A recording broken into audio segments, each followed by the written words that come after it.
professor, de cada criança, de cada jovem, cada adulto, cada idoso. Senhor, nós te louvamos, te engrandecemos, te exaltamos, te glorificamos, ó Pai, porque temos a certeza a cada dia, ó Pai, de que tudo está nas tuas mãos, Senhor.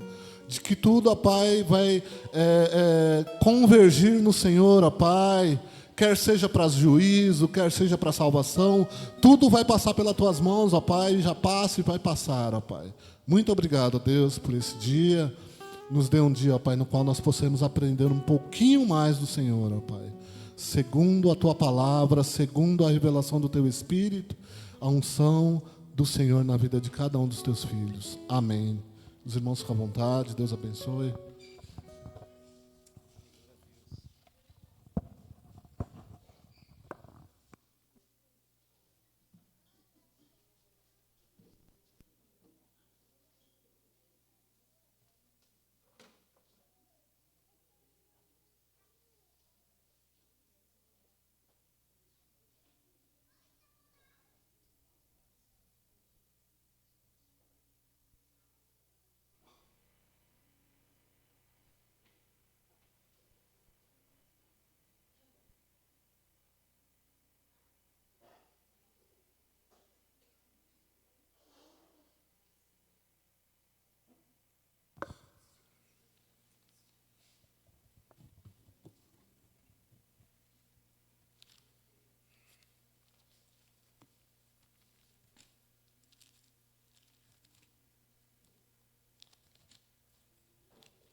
A paz do Senhor. Estou vendo que vocês estão... Bom dia. Tem que saudar de acordo com a paz do Senhor, irmãos. Bom dia. Irmãos, é um prazer muito grande estar aqui. Eu estou aqui com o coração muito agradecido por essa oportunidade de estarmos diante da palavra do Senhor. Nós estamos estudando o capítulo 4 do livro de Esdras. Quero agradecer a irmã Priscila pelo respaldo que ela deu a nós na semana passada. E que Deus a abençoe no seu ministério. E hoje estamos aqui com os irmãos de novo, né, para continuarmos esse estudo maravilhoso do livro de Esdras. Hoje nós vamos ler ainda alguns versículos do capítulo 4. E se você estiver acompanhando aqui na igreja ou nas redes, nós estamos falando sobre a oposição contra a obra de Deus. E o capítulo 4 de Esdras, ele vai apresentar algumas estratégias, isso já usando a linguagem do Novo Testamento, algumas estratégias que o adversário usa contra a obra de Deus. Mas quando falamos da obra de Deus, nós temos que pensar que essa obra de Deus somos nós, né? Isso está dentro de um contexto de igreja, de igreja no sentido coletivo, mas também de igreja no sentido individual. E nós temos um texto em 2 Coríntios, capítulo 2, versículo 11, que eu quero de novo ler, que é a base do que nós estamos vendo no capítulo 4. Veremos no capítulo 5 e no capítulo 6 do livro de Esdras.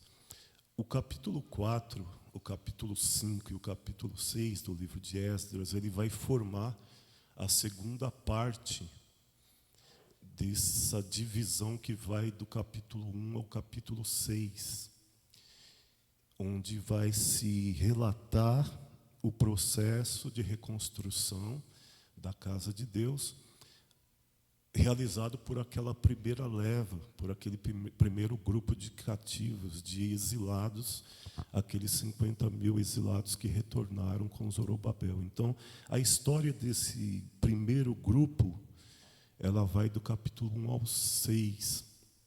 O capítulo 7 em diante vai falar do segundo grupo que retorna com Esdras. Nós estamos já há um tempo estudando o livro de Esdras, mas não estamos falando nada sobre Esdras. Você já reparou? Porque Esdras só vai entrar em cena no capítulo 7. Há um intervalo de 50 anos, 60 anos entre o capítulo 6 e o capítulo 7, onde acontece a história de Esther. Então, nós temos essas lacunas no livro de Esdras. E o capítulo 4, o capítulo 5 e o 6, ele está construído não de forma cronológica. Isso é muito importante saber. O capítulo 4, 5 e o 6, por isso que algumas pessoas encontram dificuldade para entender esse livro, porque ele não está estruturado de maneira cronológica, mas de maneira doutrinária. A intenção de Esdras não é dar uma sequência cronológica da história, mas mostrar como a obra de Deus sofreu oposição durante esse processo de reconstrução.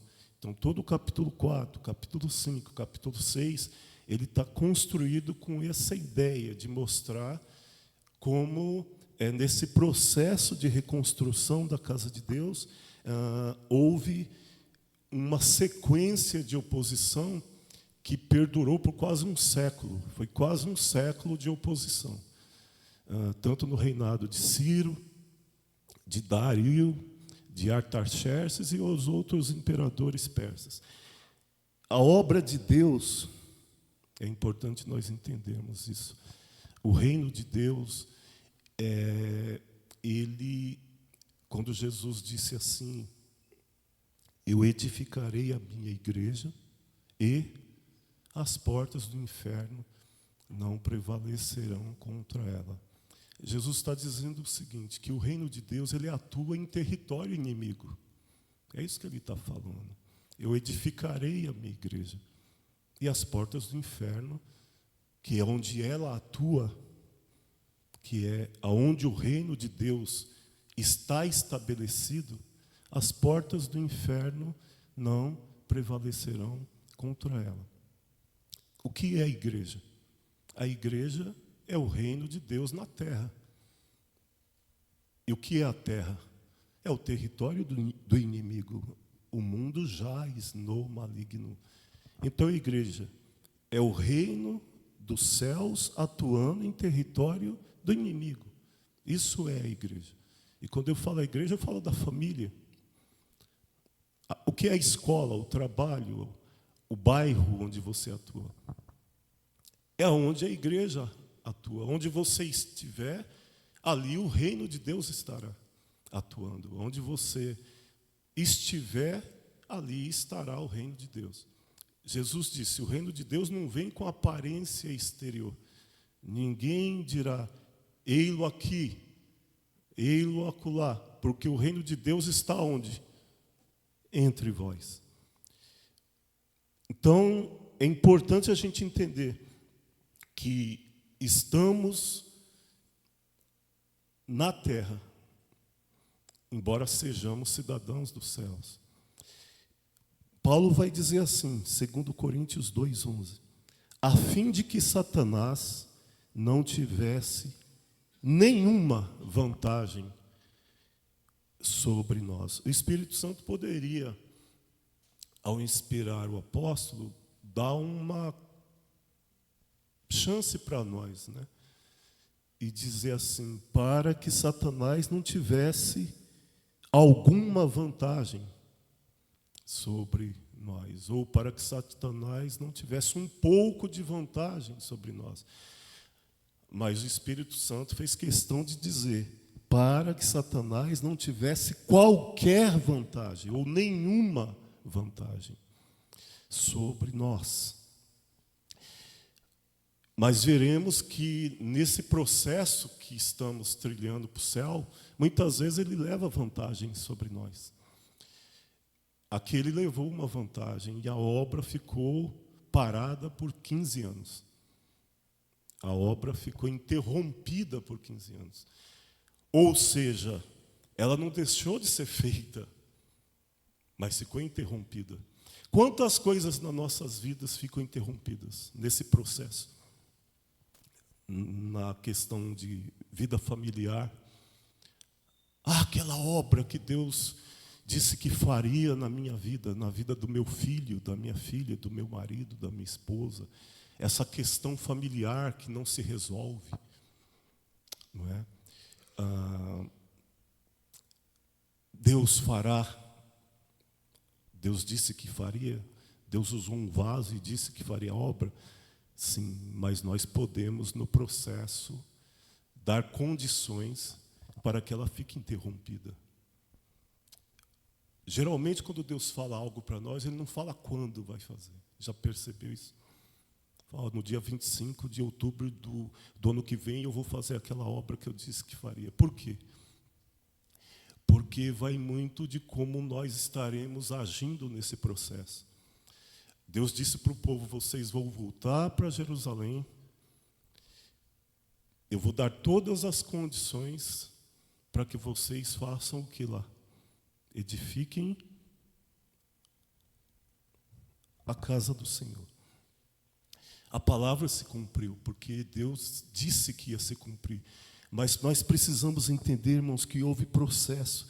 Porque Deus, Ele é soberano e santo, mas Ele age em humanos. E humanos são falhos.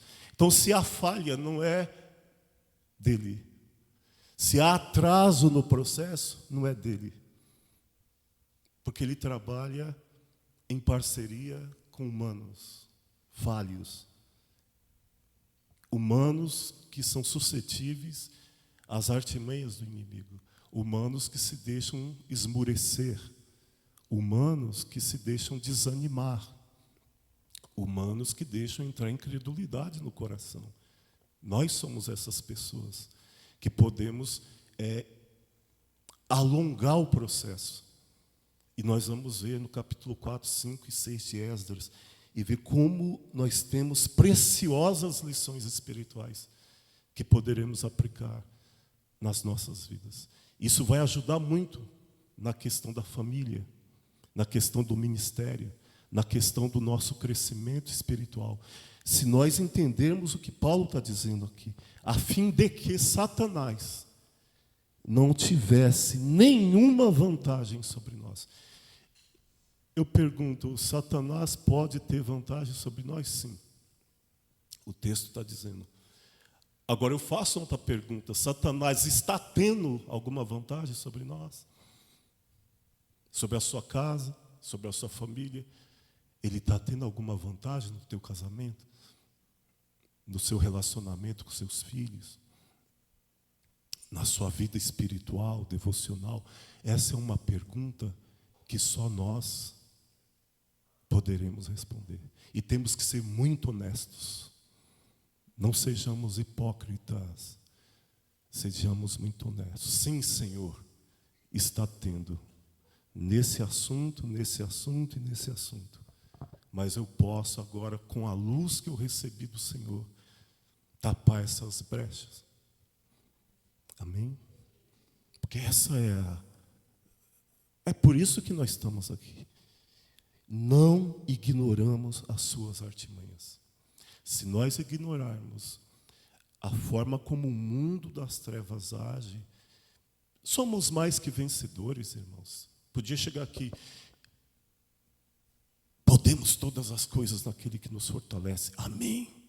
Se Deus é por nós, quem será contra nós? Amém. Isso tem a ver com a nossa salvação. Somos salvos, ponto. Não tem mais o que discutir. Estamos salvos. É nesse sentido. Nossa salvação não está parcelada. É um ato. Agora, no processo, Deus disse, vocês vão construir o templo. Ponto. Agora, no processo, algumas coisas aconteceram. Estamos salvos. Sim, estamos salvos. Mas há algo chamado santificação, frutificação. Hebreus vai dizer assim, olhando firmemente para o autor e consumador da nossa fé, e correndo com perseverança a carreira que nos está proposta. deixando todo o peso, todo o embaraço e o pecado que tão de perto nos assedia. Amém? O texto vai dizer assim, ó, depois de termos lido 2 Coríntios 2,11, ouvindo os adversários. Aqui está a chave, irmãos. Tudo que acontece daqui até o capítulo 6 tem que estar sendo analisado a partir dessa declaração aqui. Ouvindo, pois, os inimigos. Algumas versões vai dizer, ouvindo, pois, os adversários. E é interessante que os adversários aqui estão no plural, não é?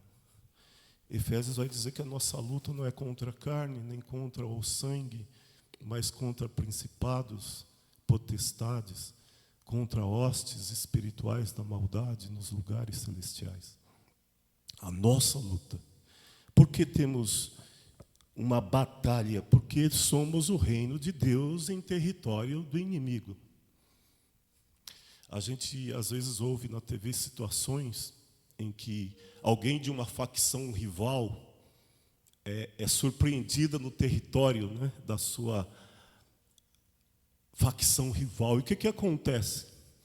O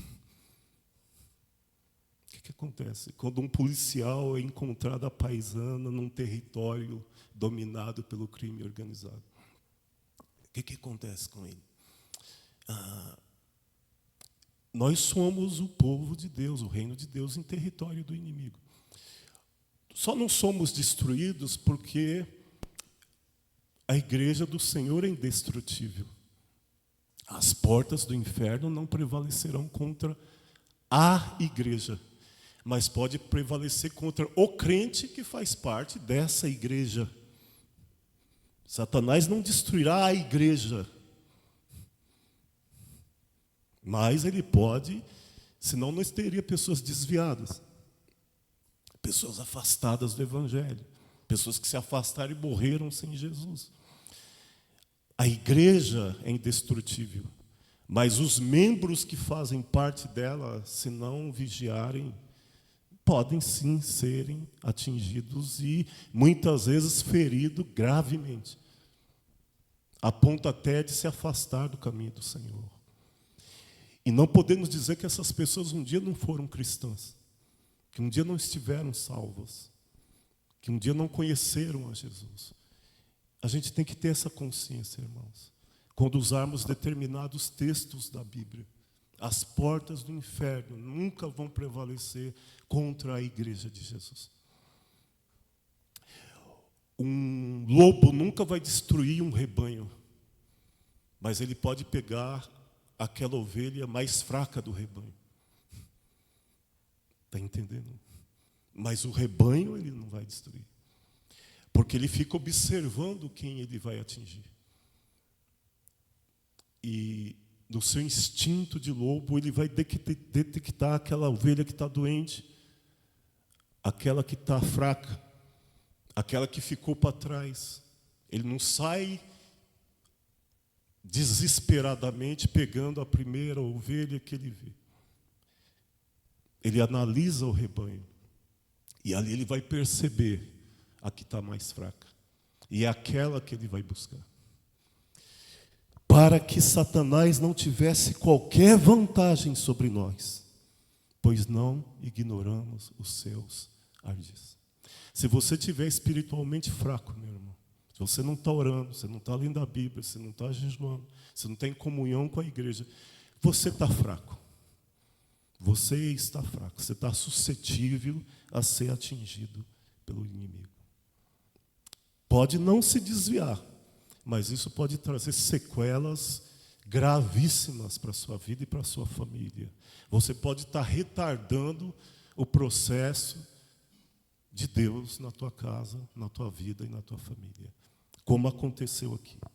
Ouvindo os adversários de Judá em Benjamim, que os que voltaram do cativeiro edificavam o templo do Senhor, Deus de Israel, chegaram-se a Zorobabel e aos cabeças de famílias e lhes disseram: deixai-nos edificar convosco, porque como vós buscaremos a vosso Deus, como também já lhe sacrificamos desde os dias de Esaradom, rei da Síria, que nos fez subir para aqui.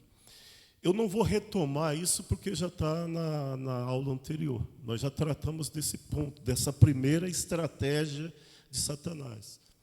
Se você não esteve aqui e quiser ver lá no vídeo, você assiste lá no vídeo. Nós já tratamos dessa primeira estratégia que o diabo usou aqui contra o povo de Deus, que foi o engano. Isso nós já falamos anteriormente. E agora nós vamos tratar de uma segunda estratégia que está aqui também no livro de Esdras.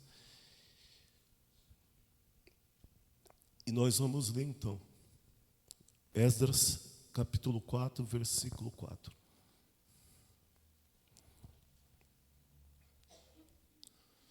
Alguém se propõe a ler? Então, a gente daquela região fez tudo para desanimar os israelitas e para pôr medo neles, a fim de parar a construção. Amém. Perceberam aí? Algumas traduções vai dizer assim: todavia o povo da terra debilitava as mãos do povo de Judá e inquietava-os no edificar. Então as gentes da terra desanimaram o povo de Judá, inquietando do edificar. Bom, se o engano não funcionou, porque tinha ali líderes que tinham discernimento espiritual, qual foi o segundo ardil aqui do inimigo? A arma chamada desânimo. Irmão, se tem uma coisa que mais funciona em nossas vidas até hoje, se tem uma estratégia, uma artimanha que o diabo usa contra nós, super eficaz, irmãos, chama-se desânimo. Desânimo. E a gente vai ter que tratar disso aqui hoje, com a graça do Senhor. Então, as gentes da terra desanimaram o povo de Judá, inquietando-o no edificar. Quantas vezes eu fiz um propósito? Senhor, esse mês aqui eu vou separar alguns dias do mês para levantar às 3 horas, para fazer um período de oração. O primeiro dia eu levantei 5 para as 3. Segundo dia, 3:10. 4 dias, 3:30. O quinto, não, deixa hoje não, eu vou deixar para amanhã. Quando chegou no sexto, você já não estava levantando mais.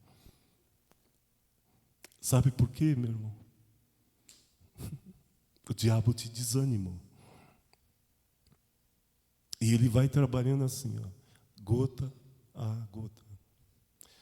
O desânimo é uma arma que vai atuando na nossa vida de forma imperceptível. Esse mês aqui, Senhor, eu estou com um propósito, eu vou separar alguns dias para estar jejuando, vou fazer um jejum. Uma vez por semana, até às 3 da tarde, eu vou estar nesse propósito. Primeiro dia você, aleluia. Segunda semana, não, hoje tem um negócio, minha esposa fez um prato hoje, vou deixar, vou trocar, fazer aqui uma permuta, Senhor. Na terceira, na quarta, irmãos, tudo que a gente começa, já percebeu? A gente começa direito e termina errado. Às vezes a gente começa certinho e termina fazendo negócio tudo com a barriga, tudo desorganizado. É difícil a gente começar um propósito com Deus e terminar do jeito que a gente começou. E eu estou falando aqui, irmãos, que isso não é coincidência, gente. Isso não é acaso.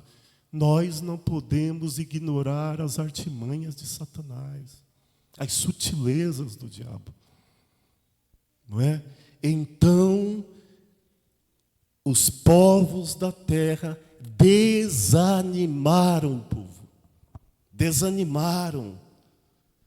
O diabo, nosso adversário, é mestre na arte de enganar os edificadores da casa de Deus. aquelas coincidências que a gente pensa que é simples coincidência, irmãos. Porque o texto diz que nós não devemos ignorar as suas sutilezas. O que é uma pessoa sutil? Chega lá de forma sutil. O que é isso? Chega sem ninguém perceber. O que muito crente chega na igreja, numa reunião de oração.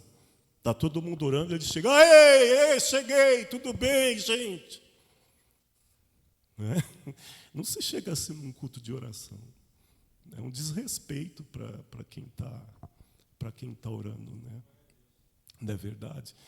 Quem está orando não precisa saber que você chegou. Precisa ter sutileza para se chegar num culto de oração, porque você tem que perceber um pouco, tem que ter esse discernimento. Eu cheguei atrasado, então já tem gente orando. Eu tenho que respeitar essas pessoas que já chegaram lá antes de mim. Então não precisa chegar gritando, chutando o banco, né? Paz do Senhor, irmãos! Não precisa, deixa para fazer isso quando terminar o culto, né? Chega de forma sutil, pisando em ovo, sem chamar atenção, sem fazer alarde, porque tem gente orando. Você chega assim no hospital, quando você vai visitar alguém no hospital, você chega gritando lá na enfermaria. Eu devia pôr aqui, nos horários de oração, um desenho assim. Tem gente orando. Estamos no hospital aqui, tratando de pessoas. Não de pessoas com doenças físicas. Tem médicos, tem enfermeiros aqui de Deus em oração, tratando de doentes espirituais. Então chega em silêncio. Chega como se você estivesse chegando no hospital. Tá bem? Tem pessoas fazendo cirurgias em oração. Então não chega atrapalhando o processo, né? Chega com educação, porque nós somos pessoas educadas, nós, o povo de Deus, quando queremos ser. Então o diabo, ele é mestre na arte de desanimar os edificadores da casa de Deus. E o que é o desânimo, irmãos? O que é o desânimo? Vamos dar uma definição para ele. O desânimo é uma resposta emocional que pode ser causada por um conflito. Nós estamos falando das sutilezas do diabo. Estão entendendo? Das artimanhas. O desânimo é uma resposta emocional que pode ser causada por um conflito entre as expectativas e um acontecimento que parece diminuir as chances de concretização dessas expectativas. Nós criamos uma expectativa. Eu vou fazer tal coisa durante esse mês. Aí vem uma resposta emocional. Hoje eu acordei um pouco cansado. Vou deixar para mais tarde. Hoje eu acordei um pouco triste. No dia que eu fiz um propósito, tive um desentendimento com a minha esposa. Sempre alguma coisa vai acontecer. Eu estou usando aqui, irmãos, coisa do nosso dia a dia. Não adianta eu ficar usando aqui coisas que estão longe do nosso alcance. Estou usando coisa aqui do cotidiano, do lar, da casa, da família. Coisa da vida comum. Uma resposta emocional que pode ser causada por um conflito entre as expectativas, aquilo que eu projetei fazer, e um acontecimento.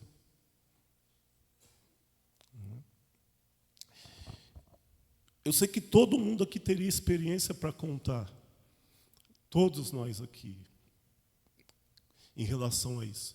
Principalmente quando falamos de questões devocionais, propósitos que fazemos com o Senhor, de ofertar um pouco mais, de dar uma oferta missionária. Aquele mês, o segundo, aí o outro mês, um acontecimento. Precisei gastar com um remédio. Aconteceu imprevisto. No dia que eu fui dar a oferta, acabou o gás. E agora, eu dou a oferta ou compro o gás? Uma resposta emocional que pode ser causada por um conflito entre a expectativa e um acontecimento que parece diminuir as chances de concretização dessas expectativas. O desânimo é um sentimento que pode levar a uma desmotivação e desestimulação. Quem aqui está desestimulado, desmotivado? Com a família, com o casamento, com a igreja, com você mesmo, com o trabalho. A arma que talvez o diabo mais está usando hoje contra os cristãos. Eu casei com uma expectativa enorme. Eu comecei esse trabalho, esse projeto, com uma expectativa fora do comum. Só que no processo, irmãos, vão acontecer coisas. Uma palavra. Você não tem chamado para isso. Não é? Quem disse que você tem vocação para isso? Não é? Quantas vezes a gente não se desestimula? Eu, no começo do ministério, ouvi uma profecia que o meu pastorado não passaria de um ano. Hoje eu falo, quem dera tivesse se cumprido. Poxa, quem dera essa pessoa tivesse certo. Mas, infelizmente, ela estava errada. Já vão fazer 30 anos. Mas aquilo não fez bem para mim. Se eu tivesse absorvido aquilo, irmãos, isso ia causar em mim o quê? Uma desmotivação, desestímulo. Claro que ela foi usada pelo diabo. Com certeza, era crente, uma bênção. Mas foi usada pelo diabo. Porque o diabo usa crentes também. Usa crente que ora, crente que jejua. Pedro era uma bênção, né? Só que quando Jesus falou para ele que ia ser morto na cruz, ele falou, não. Isso nunca vai te acontecer, Jesus. Nunca. Enquanto eu estiver aqui, arreda de mim, Satanás. Pedro não estava possesso, mas ele aceitou uma ideia satânica. Ananias e Safira, por que vocês deixaram o diabo encher o seu coração para mentir ao Senhor? O diabo usa crente também. Então, aquela palavra, aquela profecia, né, de que daqui a um ano você vai ver. Eu estou esperando ainda, mas já fazem 30 anos. Não é? Poderia ter se cumprido se fosse de Deus. Então ficou provado que aquilo não era de Deus. Foi o que aconteceu em Esdras 4. Alguém usou uma palavra para desanimar, para desestimular. Não é verdade? Então, o desânimo é um sentimento que pode levar a uma desmotivação e desestimulação, às vezes numa palavra que o marido fala para a esposa, que a esposa fala para o marido. Você não entende nada mesmo, você é burra mesmo, você... Não é verdade? Você é uma cabeça dura mesmo. Pai para um filho, um irmão para outro irmão. Desânimo é um sentimento, irmãos. E o inimigo conhece qual a sua ferida. A ferida em que ele deve tocar para te atingir. Onde você está mais propício a cair no desânimo espiritual se for atingido. Se o diabo sabe que você é uma pessoa que tem problema com a preguiça, você tem preguiça de acordar cedo, Tem pessoas que não têm, mas tem gente que tem. Tem crente que não admite, mas Senhor, eu tenho preguiça de acordar cedo. Eu levanto porque precisa, não é? Tem que colocar isso na presença do Senhor. Tem que colocar, porque é o teu ponto fraco. É o teu ponto vulnerável. E se o Senhor não tratar isso, e se você não entender isso, escamotear isso, você tem... Não tem, não. Quanta gente fica negando, irmãos, a nossa fraqueza. Então chegar, Senhor, tu sabes que eu tenho preguiça de acordar cedo, mas eu quero acordar por orar de madrugada, Senhor. E é aí que o diabo está me pegando, Deus. Esse é o meu ponto fraco. Então me ajuda, Senhor. Me liberta disso, Jesus. Me cura disso, Senhor. Agora, se eu estufar o peito, não, de jeito nenhum. O inimigo conhece qual a minha ferida. De repente eu não tenho essa dificuldade, mas tenho outra. Não é? O lugar que ele deve tocar para te atingir, onde você está mais propício a cair no desânimo espiritual, se for atingido. Tem crente que ele tem problema de autocomiseração. Se você falar uma palavra para ele, ele absorve aquilo. Você canta muito mal, cara. Ixi, as suas pregações assim. Bastou, ele cai num desânimo, numa autocomiseração, numa autopiedade, e autopiedade é pecado. O cristão não tem que ter autopiedade, dó de si mesmo. Meu servo, o que você está chorando? Senhor, eu estou com dó de mim. Então para de ter dó de você, porque você já está salvo. Eu já te perdoei os pecados. Seu nome já está no livro da vida. Então por que ter dó de você? Ter autopiedade. Autopiedade é uma coisa do ego. E tudo que é do ego é pecado. Autocomiseração é coisa do ego. Como a soberba é coisa do ego, a autocomiseração também é coisa do ego. São dois extremos que precisam ser tratados. Eu já tive muito problema com isso, irmãos, quando eu era mais jovem. Essa coisa da autocomiseração, se abater, se chatear, se ofender. Então o diabo conhece as fraquezas, aonde ele vai nos pegar para nos desanimar. Um crente que se chateia por qualquer coisa, que se ofende por qualquer coisa. O inimigo conhece qual a sua ferida. Às vezes você não conhece, mas ele conhece. Nós não ignoramos seus ardis. Então eu tenho que orar, Senhor, quais são as feridas que ainda há em mim, através das quais o inimigo está levando vantagem em mim, que está prejudicando o meu relacionamento conjugal. Eu sou muito estúpido com a minha esposa. Eu sou muito agressivo. Eu sou esposa insubmissa ao meu marido. Eu sou um marido machista. Nós precisamos colocar diante do Senhor, irmãos. Não é? À luz da palavra, onde você está mais propício a cair no desânimo espiritual, se você for atingido. O desânimo é um vírus mortal. Isso é sério, irmãos. Isso é sério. Tem cristão que ele entra no estado de desânimo, ele leva 10 anos, 20 anos. A obra aqui ficou interrompida 15 anos. Veja como isso é sério. As gentes da terra desanimaram o coração do povo. O desânimo é um vírus mortal.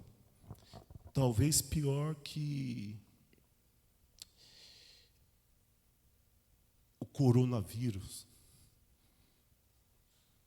Porque esse atinge o corpo, o desânimo atinge o nosso espírito, a nossa alma. O desânimo, ele drena a energia. ele enfraquece a motivação e faz as pessoas se voltarem para dentro de si mesmas. E isso leva à depressão. Os inimigos desanimaram o coração do povo na edificação da casa de Deus. Aquele que começou a boa obra em nossa vida há de completar. Mas esse processo depende muito de como nós reagimos às artimanhas de Satanás. Esse processo ele pode ser feito no tempo de Deus, ou ele pode ser interrompido por nós mesmos. Algo que chama a atenção nesse capítulo é que não encontramos qualquer indicação de que o povo orou. Você leu com atenção o capítulo 4 de Esdras? Você viu alguém orando lá? Não. Você viu alguém orando ali? Alguém reunindo o povo para orar? Não. Isso chama atenção e deve chamar a nossa atenção. Se você não orar, meu irmão, ou se você não estiver vivendo uma vida de oração, ou eu, algo que chama a atenção neste capítulo é que não encontramos qualquer indicação de que o povo orou a Deus pedindo intervenção. Não vemos ninguém orando do capítulo 4 de Esdras, ninguém orando. Nem Zorobabel, nem Josué, ninguém. Às vezes eu escuto pessoas me procurando, pessoas querendo nos procurar para compartilhar problemas que estão vivendo na família. E eu falo, quem está orando lá da sua casa? Eu. Não. Puxa, mas se o cabeça da casa não está orando, ele dá à esposa o papel que é dele. Você está vendo o erro aí? Tem irmãs casadas vindo para a reunião de oração. Irmãs casadas firme no jejum, fazendo um papel que é de quem? Do cabeça da casa. Não que ela não deveria fazer. Estou falando como as coisas estão invertidas. A esposa carregando o ministério da casa. Quando isso deveria ser compartilhado. Não é? Mas sabe por que isso está acontecendo? Porque o outro já está desanimado. O vírus já atingiu o cônjuge. Graças a Deus que tem alguém que ainda não foi atingido por esse vírus. O problema é quando estão os dois atingidos pelo vírus do desânimo. O desânimo elimina nossa iniciativa de orar e jejuar. Isso é muito sério, irmãos. Você não tem iniciativa. Eu penso em fazer, mas não faço. Eu desejo fazer, mas não faço. Eu sei que preciso fazer. A gente ouve muito, eu preciso orar. Eu preciso orar mais. Eu preciso orar mais. Eu preciso orar mais. A gente morre, eu preciso orar mais. Eu preciso orar mais. Eu preciso ler mais a Bíblia. Eu preciso jejuar mais. Quer ver quando um crente não está orando? Quando ele se ofende, quando ele ficou ofendido, quando pergunta se ele está orando. Um crente que se ofende quando alguém pergunta, irmão, você está orando? Ele não está orando. O crente que quando você pergunta para ele, você está orando, irmão? Você sabe? Você me acompanha? Esse crente não está orando. Porque se ele for nessa, vai falar, não estou. E se ele for humilde e for, irmãos, eu estou, mas preciso sim orar mais. Mas quando ele se ofende, se irrita, se chateia, você está orando? De que horas a que horas? Está querendo saber demais. Não, qual o problema? A esposa tem que perguntar para o marido, Você está orando? Porque a gente dorme junto, está na mesma casa, não estou vendo você orar. Você está orando no seu serviço, na praça, e ele fica brabo. Irmãos, a minha vida dentro de casa, a Fátima conhece. Qualquer alteração... faz tempo que só vejo todo dia você tomando café da manhã. Né? Faz um mês que você não fica sem tomar café. Alguém está vendo. E ela vai perguntar, você não está mais jejuando? Mas o que você quer saber? Meu irmão, dá graças a Deus por você ter alguém dentro de casa para te ajudar, para te policiar. E eu já falei para ela, você precisa me policiar. Se você vê qualquer coisa fora em mim, você tem que chegar e perguntar. Nossa, faz tempo que eu não vejo você levantar de madrugada. Vocês não vão ver, mas minha esposa vê, irmãos. Nossa, faz tempo que eu não vejo você fazer um jejum. Nossa, faz tempo que eu não vejo você mais fazendo seus estudos, seus livros, lendo a Bíblia. Você passa o dia inteiro para lá e para cá. Sobe, desce, sobe, sai, entra e sai. Fica inquieto dentro de casa. Liga a TV, desliga a TV, liga o celular. Desliga. Irmãos, isso é sintoma de alguém que não está bem espiritualmente. E alguém dentro de casa precisa detectar isso. E chamar essa pessoa. E perguntar o que está acontecendo.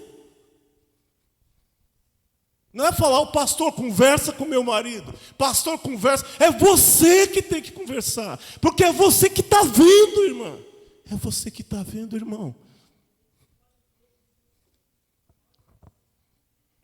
Vai deixar a pessoa morrer espiritualmente? Tem que falar assim. Mas ele não gosta, ela não gosta, não tem problema. Fala assim. Casamento é isso. Casamento é isso. Auxiliar o outro, ser suporte do outro, cobrar do outro. Você não está orando, você não está lendo a palavra, você não está jejuando, você não está buscando a Deus, você está assistindo muita televisão, você está muito tempo no celular. Casamento é isso, irmãos, é isso.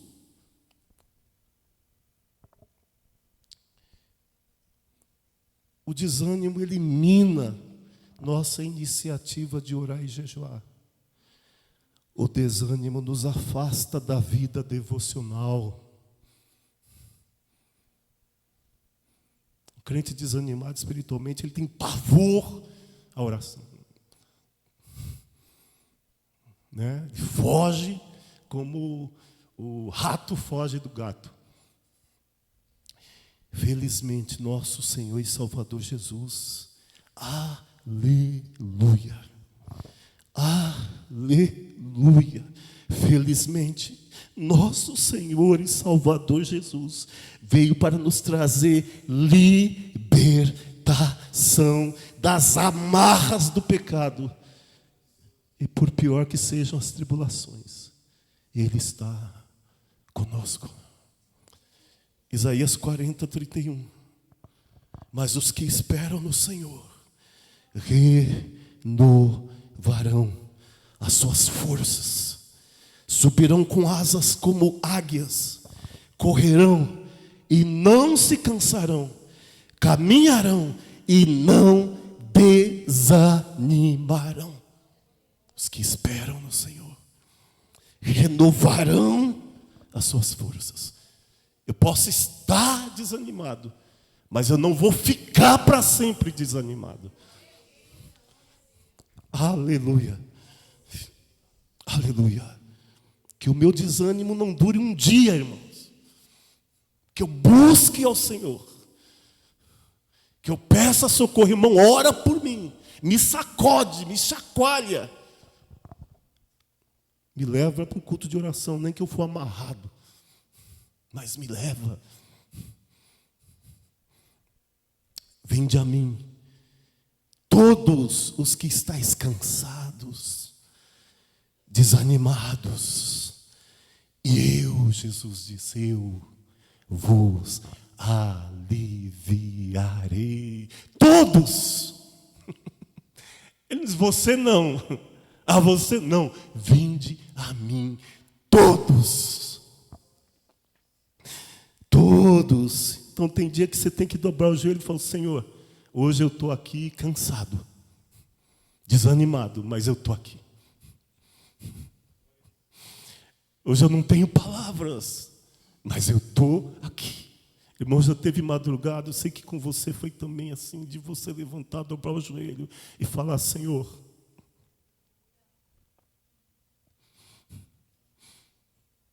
Senhor, mas ele disse, vinde a mim, você que está cansado, que está oprimido, eu te aliviarei. E às vezes você fica ali 15, 20 minutos, 1 hora em silêncio, só lembrando de textos bíblicos. Quando eu não consigo orar, eu vou citando textos bíblicos, aqueles textos que eu memorizei.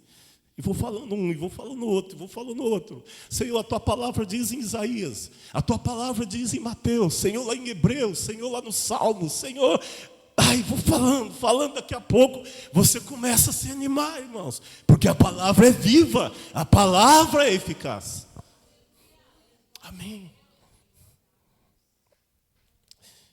2 Tessalonicenses 3:3, mas fiel é o Senhor, que vos confirmará e guardará do maligno. Aleluia. Ora a palavra. Se não tem palavras, ora a palavra. Ah, eu não consigo memorizar a Bíblia. Dobra o joelho com a Bíblia aberta e vai lendo textos bíblicos. Vai lendo em voz alta. Vai lendo salmos. Vai lendo textos que diz a ver com a tua situação naquele momento. Se você está desanimado, começa a ler versículos que falam sobre ânimo. Ore a palavra.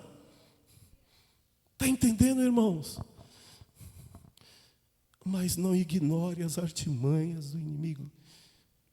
Mas não ignore também Tessalonicenses 2, 2 Tessalonicenses 3:3.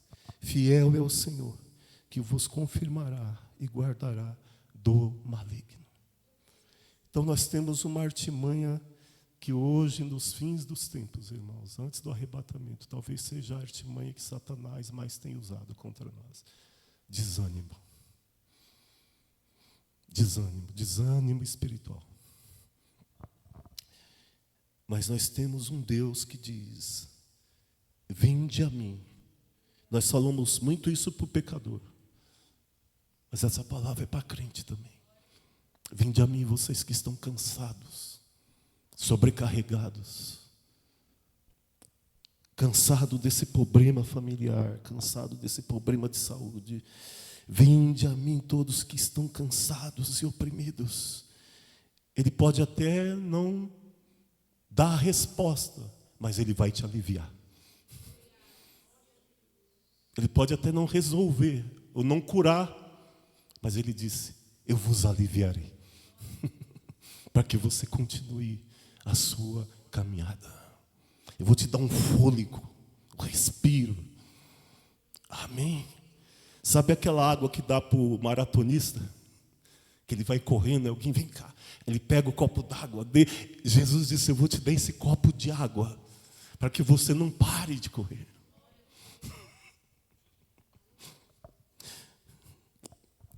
Pegue o copo d'água de Jesus e continue correndo. Continue até o fim. Tem uma terceira estratégia que Satanás usa da edificação da casa de Deus, Esdras capítulo 4, versículo 5. Alugaram contra eles conselheiros para frustrarem o seu plano, todos os dias de Ciro, rei da Pérsia, até o reinado de Dário, rei da Pérsia. Veja, de até. Houve um período longo aí de oposição. A estratégia aqui é a intimidação, irmãos. Alugaram ou contrataram contra eles conselheiros.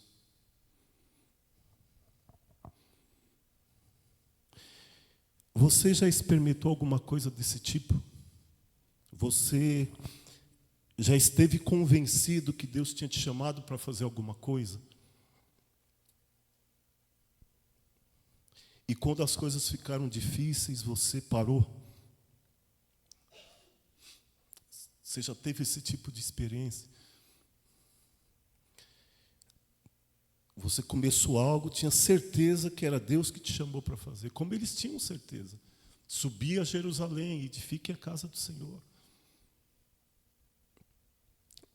Mas começaram a surgir oposições. Desânimo, nós já vimos. Engano, e agora intimidação. Alugaram contra eles conselheiros para frustrarem seu plano. Isso não foi um dia só. Todos os dias do reinado de Ciro até o reinado de Dário. Veja a oposição que sofre a obra do Senhor, irmãos. Até hoje é assim. Esses conselheiros eram oficiais corruptos que estavam a serviço da burocracia da Pérsia, funcionários públicos, funcionários do império, foram subornados, corrompidos, para criar dificuldades a eles.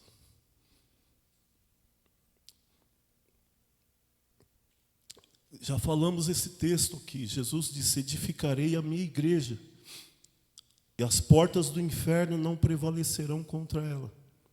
Então Jesus está revelando nessa declaração que o reino de Deus se encontra em um território ocupado pelo inimigo. Jerusalém estava ocupada por inimigos, irmãos. E muitos adversários. Deus manda o povo ir fazer uma obra num território que estava sendo ocupado por inimigos. Deus te mandou fazer uma obra. Deus te deu um chamado. E assim, nós, a igreja, também somos o reino de Deus em território ocupado pelo inimigo.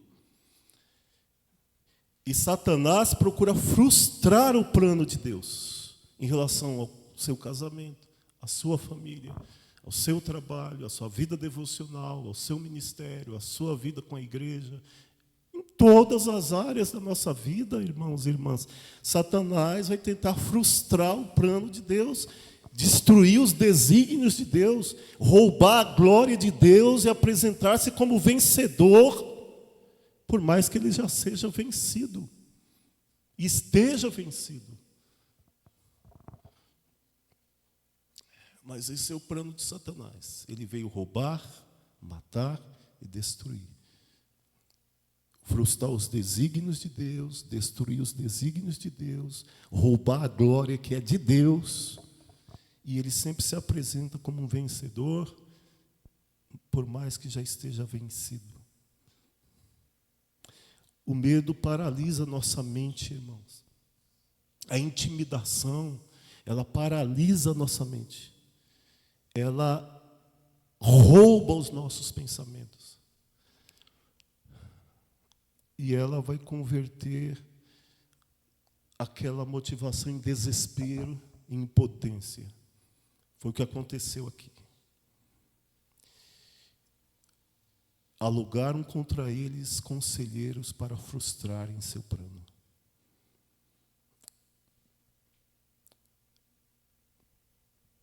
Pessoas e circunstâncias são as lutas e as dificuldades que vamos encontrar pela frente. Talvez a sua luta para ficar firme seja o seu esposo, talvez sua luta seja a sua esposa, talvez a tua luta seja o seu filho. Não é? Mas o que vamos fazer? Deixar que ele interrompa a obra? Que a obra fique interrompida? Por quantos anos? Eu quero avançar mais um pouco aqui, há uma outra estratégia que Satanás usa, que eu estou falando Satanás porque essas pessoas estavam sendo usadas por ele. Capítulo 4, versículo 6. No princípio do reinado de Assuero, escreveram uma carta de acusação contra os habitantes de Judá e de Jerusalém. Uma quarta estratégia aqui, a mentira, a calúnia, irmãos. Através de cartas enviadas aos reis persas, os adversários organizaram uma campanha difamatória contra os judeus, o que ocasionou a interrupção da obra. Vamos ver aqui, nós não vamos ler, mas vamos ver o conteúdo dessa carta que eles mandaram para os reis da Pérsia. Olha o que eles estavam dizendo nessa carta. Os judeus estavam reconstruindo a cidade rebelde e má de Jerusalém. Isso era verdade ou mentira? Mentira. Eles estavam reconstruindo a cidade. Eles estavam reconstruindo o quê? O templo. Veja como o inimigo aumenta. Vai dizer que você está fazendo o que você não está fazendo. Nós, pastores, sofremos muito esse tipo de acusação. As pessoas nos acusam de fazer coisas que a gente não fez. E de não fazer o que a gente fez. Uma estratégia terrível de Satanás. Olha o que eles disseram também. Os judeus estavam consertando os muros da cidade. Isso é mentira ou verdade? Mentira. Eles não estavam consertando o muro. Quem veio consertar os muros foi Neemias. Quase 100 anos depois. Os judeus não iriam pagar os impostos e outras taxas ao reino da Pérsia. Mentira ou verdade? Mentira.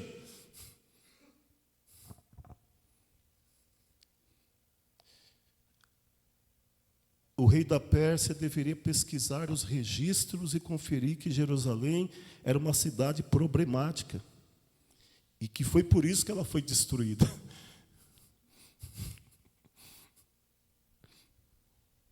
Isso é uma calúnia. E eles disseram, se a cidade de Jerusalém for reconstruída, eles vão se rebelar contra a Pérsia. É outra calúnia. Então veja, as armas de Satanás. É engano, é desânimo, é intimidação, é mentira, é calúnia. Tudo isso a gente vai enfrentar, irmãos. Nós estamos falando de oposição à edificação da casa de Deus. E tem uma quinta estratégia aí. Esdras 4, 23 e 24. Depois de lida a cópia da carta do rei Artaxerxes perante Reum, Sinzai, o escrivão, e seus companheiros, eles foram apressadamente. O diabo tem pressa em atrapalhar a obra de Deus. Apressadamente a Jerusalém, aos judeus, e de mão armada os forçaram a parar a obra. Se eu não posso através do engano, se eu não posso através da intimidação, do desânimo, da calúnia, eu vou usar a força. Quantos irmãos nossos estão sendo martirizados, mortos por causa do Evangelho? Em muitos lugares do mundo. Quando Satanás não consegue de uma forma, ele vai apelar para outras formas. A Bíblia diz que quando chegou a carta do rei, eles depressa, veja, a pressa que o inimigo tem, apressadamente e de mão armada, forçaram eles parar. O desânimo não funcionou. Funcionou por um tempo. A intimidação, o engano, mas o último apelo foi a força, a ameaça. E aí cessou, pois, a obra da casa de Deus, a qual estava em Jerusalém, e isso até o 2º ano do reinado de Dário, rei da Pérsia, ou seja, foram 15 anos. Não estou falando de 15 dias, gente. Foram 15 anos. Esse templo ficou parado. O que eles ficaram fazendo esses 15 anos? Qual é a aplicação espiritual? O que na minha vida está interrompida há anos?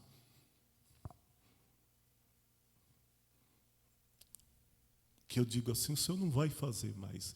Vocês acham que nesse processo não teve muitos que falaram assim, esse templo aí não vai ser mais reconstruído. Primeiro ano, segundo, terceiro, quarto, quinto. Não vai, isso aí não vai voltar. Mas sabe por que ele foi reconstruído, irmãos? Porque quem falou que ia ser foi Deus. Foi Deus. Por mais que nós atrapalhemos a obra de Deus, Deus vai cumprir a sua palavra. Por mais que na obra de Deus nós mais atrapalhamos Ele do que ajudamos Ele, porque aqueles mais atrapalharam do que ajudaram. Sabe qual foi a resposta de Deus? E nós vamos ver no domingo seguinte. A resposta de Deus se chamou Ageu e Zacarias. Essa foi a resposta de Deus. A palavra. A palavra. O que levanta um crente desanimado? A palavra. A palavra profética. Ser forte, Zorobabel. Ser forte, Josué. Essa foi a palavra de Ageu, de Zacarias. Ser forte. Ser forte. Levanta. Construa. Eles se levantaram na palavra profética. Mas Deus precisou esperar 15 anos. Mas do mesmo jeito que eu acredito que teve gente que não acreditou, teve gente que teve 15 anos orando. Senhor, reconstrói sua casa. Senhor, reconstrói sua casa. Senhor, faz alguma coisa. Amém? Que tipos de situações, eu quero fazer uma aplicação aqui, tem te esmorecido e te impedido de avançar no seu crescimento espiritual? Honestamente, irmãos, que tipos de situações tem te esmorecido e te impedido de avançar em seu crescimento espiritual? Foram apressadamente e de mão armada, os forçaram a parar a obra. Quem leu aquele livro do C.S. Lewis? Muito interessante. É uma fábula, né? Onde um demônio que está para se aposentar. Já viram esse livro do C.S. Lewis? Isso. Um demônio que está para receber sua aposentadoria, ele vai começar a treinar um demônio e ensinar ele estratégias de como agir na vida dos crentes. É um livro interessante, se você puder ler. E parece que você está lendo o capítulo 4 do livro de Esdras. E tem um texto lá que ele fala assim, se tem uma coisa que faz parar qualquer crente, é o desânimo. Nossa! Nós já vivemos isso, talvez até temos vivido isso. O que mais faz a gente parar de fazer as coisas para Deus, irmãos? É falta de dinheiro? Não. É problema de saúde? Não. O que é? Vamos ser honestos. Desânimo. A obra de Deus não para por falta de recursos. Porque Deus dá recursos. Por que ela para? Porque nós desanimamos. Que tipos de situações tem te esmorecido? Que você olha e fala, cansei dessa situação. Não aguento mais isso. Tem te impedido de avançar no seu crescimento espiritual. Os inimigos de Israel cumpriram a decisão do rei e foram apressadamente usar a força para paralisar o trabalho de reconstrução. E por 15 anos, a casa de Deus ficou interrompida. Ainda que essas oposições tenham sido acompanhadas de mentiras, pressões, perseguições, Deus cumpriu a sua palavra. Apesar deles, Deus cumpriu sua palavra. Zorobabel já tinha morrido. Desculpa, não tinha ainda. Muitos deles já tinham morrido, mas Deus cumpriu a sua palavra. E sabe por quê? Porque quem disse foi Deus e não o homem. Em Deus, irmãos, nós temos a vitória assegurada. Você tem convicção do seu chamado, de que você está fazendo as coisas de acordo com a vontade do Senhor. Há desânimo, sim. Há dificuldade, sim. Há oposição, sim. Essa verdade deveria ser de um grande conforto e de encorajamento para todos os cristãos. Aquele que começou a boa obra em nossas vidas, há de completá-la até o dia de Cristo. Mesmo com os nossos esmorecimentos, com os nossos desânimos, com os nossos tropeços, aquele que começou a boa obra, o Espírito Santo está dando duro em nós. 24 horas por dia, 7 dias por semana. O Espírito Santo não descansa um minuto, trabalhando até que Cristo seja plenamente formado em vós. Essa verdade deveria ser encorajamento para nós, consolo para nós, segurança para nós. Enfrentamos oposição, sim, mas aquele que começou a obra há de completá-la. Aleluia, aleluia, aleluia. Baixa a sua cabeça.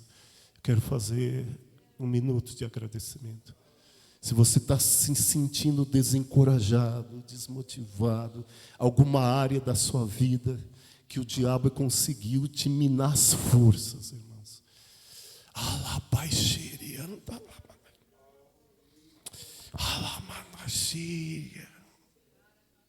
Senhor, nós sabemos que a tua obra sofre oposições. Foi assim e sempre será assim, Senhor. Senhor, nós reconhecemos nossas limitações. Reconhecemos nossas limitações físicas, mentais, até espirituais, Senhor. Mas não depende de nós. Graças te damos que não depende de nós, mas do teu poder que age em nós, da tua graça que age em nós.